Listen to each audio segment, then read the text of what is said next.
여러분 안녕하세요. 윈도우 11을 제대로 이용하는 100가지 활용법. 이번 시간은 윈도우 11의 디스플레이 설정에 대해 알아보겠습니다. 컴퓨터를 사용을 할 때 항상 보게 되는 이 모니터 화면이 제대로 설정이 되어 있어야 사용하기가 훨씬 편리하겠죠. 모니터 설정을 하는 디스플레이 설정은 마우스 우측 버튼 누르시고 디스플레이 설정으로 들어갑니다. 그러면 디스플레이 설정 창이 열리게 됩니다. 여기 보시게 되면 야간 모드라고 나오죠. 이것은 블루라이트 차단 기능이 되겠습니다. 자, 이 부분을 켜게 되면 모니터에서 파란 빛이 줄어들게 되고 붉은 빛이 돌게 되죠. 단점은 컬러가 완전히 달라지기 때문에 작업을 할 경우에는 켜지 않는 게 좋겠습니다. 그 다음은 HDR 사용인데요. 자, 이 HDR이 뭔지 들어가 보도록 하겠습니다. 자, 우측에 화살표 누릅니다. 자, HDR은 게임이나 비디오 및 앱에서 밝고 생생한 화질을 감상할 수 있는 기능인데요. 이 경우 디스플레이가 HDR을 지원을 해야 됩니다.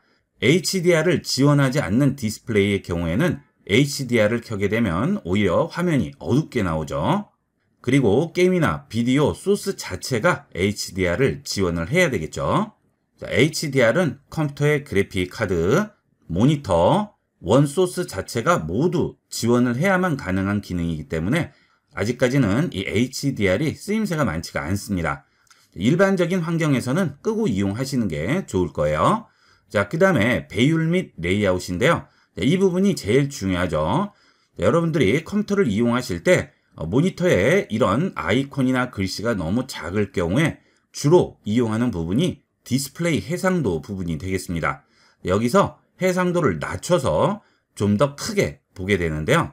해상도를 바꿔보시면 아시겠지만 더 낮은 해상도를 이용할 경우 아이콘이나 글씨 크기는 커지는 대신에 깨끗하게 나오지가 않고 경계선 부분이 지저분하게 나오죠. 그래서 모니터에 보이는 내용들을 키워서 보고자 하실 경우에는 디스플레이 해상도에서 일단 권장으로 잡아주세요. 그러면 굉장히 작게 나올 겁니다. 자, 그 상태에서 배율을 조정을 하세요. 자, 배율 보시면 지금 300%로 되어 있죠.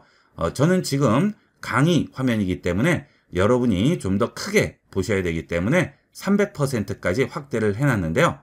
여러분은 보시기에 편한 배율로 바꿔주시면 되겠죠. 디스플레이 해상도를 권장으로 놓게 되고 배율을 바꾸게 되면 확대를 하더라도 깨지지 않습니다. 지금 저 같은 경우도 300%로 배율을 키운 상태인데 전혀 깨짐이 없이 깔끔하게 나오죠. 사진도 마찬가지고요. 동영상도 마찬가지입니다. 배율을 키운 상태에서는 화면이 전혀 영향을 받지 않고 깔끔하게 나오게 됩니다. 모니터 화면이 너무 작게 보여서 이용하시기 불편하실 경우에는 특별한 경우가 아니면 되도록이면 해상도는 권장해 놓으시고 배율을 본인에게 맞게 조절해서 이용해 주시면 되겠습니다. 자, 그 다음은 디스플레이 방향이라고 있는데요. 보통 피벗 모니터라고 하죠. 모든 모니터는 전부 피벗을 지원합니다. 피벗이라는 것은 디스플레이 방향을 세로로 바꿀 수가 있는 거죠. 모니터 받침대가 피벗을 지원하지 않는 것이지 모니터 자체는 무조건 피벗을 지원합니다. 받침대가 피벗을 지원하지 않을 경우에는 받침대 상관하지 않고 그냥 모니터를 돌려서 세워 놓으셔도 세로로 놓게 되면 컴퓨터의 화면 자체가 세로로 나오게 되겠죠. 문서 작업 같은 것들을 많이 하시는 분들의 경우 또는 인터넷 검색 위주로 이용하시는 경우에는 이 피벗 기능을 이용하면 훨씬 편리하게 이용을 할 수 있어요. 자, 그 다음은 지금은 모니터가 하나만 연결되어 있는 상태고요. 모니터를 두 대를 연결을 했을 경우에는 이 디스플레이 설정에서 모니터가 두 대가 나오게 됩니다. 자, 모니터를 하나 더 연결해 볼게요. 자, 그러면 이렇게 원래 있던 모니터 옆에 모니터가 또 하나가 나왔죠. 근래 5년에서 10년 사이에 나온 컴퓨터는 대부분 이 듀얼 모니터를 지원을 합니다. 그러면 실제 컴퓨터 뒷면을 한번 보도록 하겠습니다. 컴퓨터의 뒷부분을 보시게 되면 두 부분으로 나뉘어져 있습니다. 자, 위쪽에 있는 부분은 보드에 연결되어 있는 단자들이고요. 아래쪽은 컴퓨터 보드에 추가로 카드를 꽂았을 때 그 카드에 단자들이 나오는 부분이 되겠습니다. 자, 지금 이 경우는 그래픽 카드가 꽂혀 있는 경우인데요. 여기에 보시면 단자가 여러 개가 있죠. 자, 이 그래픽 카드는 모니터를 4대까지 연결할 수가 있는 겁니다. 지금 이 카드의 경우에는 HDMI 단자가 하나가 있고요. 그 다음 DP 단자라는 게 3개가 들어와 있죠. 요즘 나오는 모니터들은 DP 단자를 많이 이용을 합니다. DP 단자가 대역폭이 커서 좀 더 화질이 좋게 나오게 되죠. HDMI 단자는 보통 일반적으로 모니터나 TV 연결을 할 때 보편적으로 쓰이는 단자가 HDMI 단자가 되겠죠. 이 DP 단자는 주로 컴퓨터와 모니터 연결할 때 이용을 하게 됩니다. 그래서 꼭 컴퓨터 모니터뿐만이 아니고요. TV도 컴퓨터에 연결할 수가 있죠. TV에는 HDMI 단자가 있기 때문에 컴퓨터의 HDMI 단자와 TV의 HDMI 단자를 케이블로 연결을 하게 되면 컴퓨터 내용이 TV로 나오게 되겠죠. 이렇게 그래픽카드를 따로 꽂을 경우에는 반드시 여기에 연결을 해야만 컴퓨터와 모니터가 연결이 되겠고요. 자, 그 다음 가끔 모니터에 아무것도 나오지 않아요 라고 하시는 분들이 계신데요. 그런 경우 대부분 보게 되면 이 위쪽에 연결을 하게 됩니다. 보통 모니터를 HDMI 단자로 많이 연결을 하게 되는데요. 그 경우 보드에 연결되어 있는 HDMI 단자는 컴퓨터의 CPU가 그래픽 기능을 포함을 하고 있을 때는 여기에 연결을 해도 됩니다. 자, 그 경우에는 그래픽 카드를 따로 꽂을 필요가 없죠. 하지만 보드에 꽂혀 있는 CPU가 그래픽 기능을 가지고 있지 않은 CPU의 경우에는 여기에 연결을 해도 소용이 없겠죠. 컴퓨터 뒷면을 보시고 그래픽 카드가 이렇게 꽂혀 있을 경우에는 위쪽에 있는 보드에 연결을 하지 마시고요. 반드시 아래쪽에 있는 그래픽 카드의 모니터를 연결을 해 주셔야 되겠습니다. 자, 그리고 듀얼 모니터를 쓰시는 경우에는 모니터를 2대를 놓고 각각의 모니터를 케이블로 여기 있는 그래픽 카드에 연결을 해 주시면 되겠죠. 자, 그러면 2대의 모니터로 컴퓨터 화면을 크게 볼 수가 있겠죠. 요즘은 듀얼 모니터를 쓰시는 분도 많으신데요. 듀얼 모니터 쓰실 경우에는 이렇게 그래픽 카드에 2대의 모니터를 연결을 해 주시고요. 모니터 하나만 연결하신 경우에도 그래픽 카드가 있을 경우 여기에 연결을 해 주시면 되겠습니다. 그리고 CPU가 그래픽 기능을 제공하는 그런 컴퓨터의 경우에는 위쪽에 있는 보드에 연결되어 있는 그래픽 단자에 연결을 해 주셔야 되겠습니다. 그러면 이렇게 2대의 모니터가 디스플레이에 뜨게 되고요. 각각의 모니터의 해상도를 똑같이 조정을 하고 배율도 조정을 할 수 있겠습니다. 그리고 2대의 모니터 모두 가로와 세로 방향으로 조절을 할 수가 있겠죠. 자, 지금 좌측에 있는 모니터를 선택해 보면 여기는 디스플레이 방향이 가로로 되어 있고요. 자, 그 다음 우측에 있는 모니터를 선택해 보면 디스플레이 방향이 세로로 되어 있죠. 자, 이렇게 해서 디스플레이 설정 방법과 듀얼 모니터 연결 방법을 알아봤습니다. 디스플레이는 직접 눈으로 보는 부분이니까 제일 민감한 부분이죠. 제대로 설정해서 이용해 보도록 하세요. 윈도우 11을 제대로 이용하는 100가지 활용법. 이번 시간은 윈도우 11에서 내 컴퓨터의 사양을 찾아보는 방법을 알아보겠습니다. 컴퓨터 사양을 알기 위해서는 윈도우 시작 버튼 누르시고 설정으로 들어갑니다. 그러면 좌측에 시스템이라고 있죠? 시스템을 선택하게 되면 우측 부분에 제일 아래쪽으로 내려가시면 정보라고 있습니다. 정보로 들어갑니다. 자, 그러면 내 컴퓨터의 프로세서, 즉 CPU의 종류를 확인할 수 있고요. 그 다음 설치된 메모리 양을 확인할 수 있죠. 그리고 운영체제를 확인할 수 있죠. 지금 64비트 운영체제라고 되어 있고요. 그 아래쪽에 보면 윈도우 11 프로라고 되어 있습니다. 자, 여기서 여러분 OS 윈도우 버전을 확인할 수 있습니다.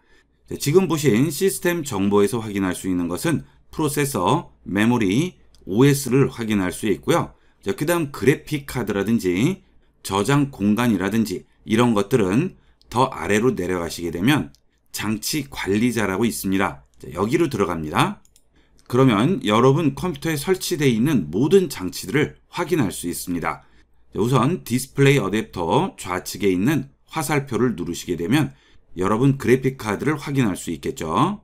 자, 그리고 디스크 드라이브를 선택을 하시게 되면 여러분 컴퓨터에 설치되어 있는 저장 공간을 확인할 수 있습니다. 자, 지금 저는 저장 공간이 3개가 있네요. 자, 우선 제일 위에 있는 저장 공간을 확인해 볼까요? 더블 클릭합니다. 그 다음 상단 탭에서 볼륨을 눌러주세요. 그리고 정보 표시 눌러주시면 여러분 저장 공간의 용량을 확인할 수 있죠. 자, 그 다음 두 번째 더블 클릭하시면 똑같이 볼륨을 누르시면 정보 표시에서 여러분 저장 공간 용량을 확인할 수 있습니다. 이렇게 기본적인 정보를 확인할 수 있고요. 그 다음 모니터라든지 또는 마우스나 키보드 같은 것들도 여기서 전부 확인할 수 있습니다. 그 다음 저장 공간을 좀 더 자세히 알아보시려면 하단 작업 표시줄에 파일 탐색기를 눌러줍니다. 그러면 좌측에 내 PC라고 있죠? 이 내 PC를 눌러주시면 여러분 컴퓨터에 장착되어 있는 저장 공간을 확인할 수 있고요. 그 저장 공간의 용량도 확인할 수 있습니다.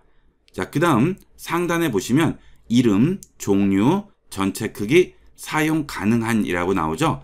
여기 있는 칸을 좀 더 넓혀주시면 지금 현재 사용하고 있는 공간을 제외한 남은 공간을 여기에 보여주게 됩니다. 저는 C 드라이브가 930기가인데요. 그 중에서 사용하고 남은 공간이 357기가라는 걸 알 수 있죠. 자, 이렇게 확인하시면 되겠습니다. 자, 이것은 USB 메모리도 동일하게 확인할 수 있어요. 자, 지금 USB 메모리를 꽂았는데요. USB 메모리 전체 크기는 28.9기가고요. 사용 가능 공간이 23.2기가죠. 이 USB 메모리는 지금 사용한 공간이 얼마 안 되네요.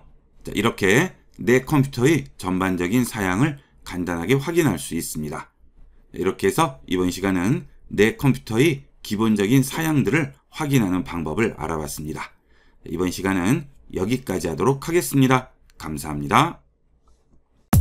컴퓨터 기초 및 스마트폰 사용법, 엑셀, 프레젠테이션, 한글 문서 작성, 오피스, 포토샵 디자인, 코딩, 프로그래밍 자격증 등을 좀 더 체계적으로 배우시기를 원하시는 분들은 영상 하단에 쇼핑몰 버튼을 클릭하시게 되면 다양한 종류의 강의 목록을 확인할 수 있고 자세히 보기 버튼을 누르시고 좀 더 자세한 강의 내용들을 살펴볼 수 있습니다. 쇼핑몰에서 강의를 주문하시게 되면 주문하신 강의 과정 전체를 이메일로 보내드립니다. 예를 들어 포토샵 2024 초보자도 쉽게 배우는 실무의 완전 활용 강좌의 경우 해당 강좌를 선택하시게 되면 과정별 핵심 주제에 대한 설명과 자막이 포함된 실제 강의 스크린샷을 자세히 살펴볼 수가 있습니다. 본 쇼핑몰에서 판매하는 강좌는 과정 전체를 보내드리기 때문에 언제든지 원하실 때 여러분 컴퓨터나 스마트폰에서 바로 열어서 공부하실 수 있습니다. 많은 이용 부탁드립니다. 감사합니다. 본 영상을 시청해주신 모든 분께 감사드립니다. 좀 더 체계적으로 컴퓨터 및 모바일 기기 사용법을 배우려면 www.ib96.com, ib컴퓨터교육.com을 추천드립니다. 그리고 저희 채널에 구독과 멤버십 회원으로 가입해주시면 좀 더 좋은 컨텐츠로 보답하겠습니다. 감사합니다.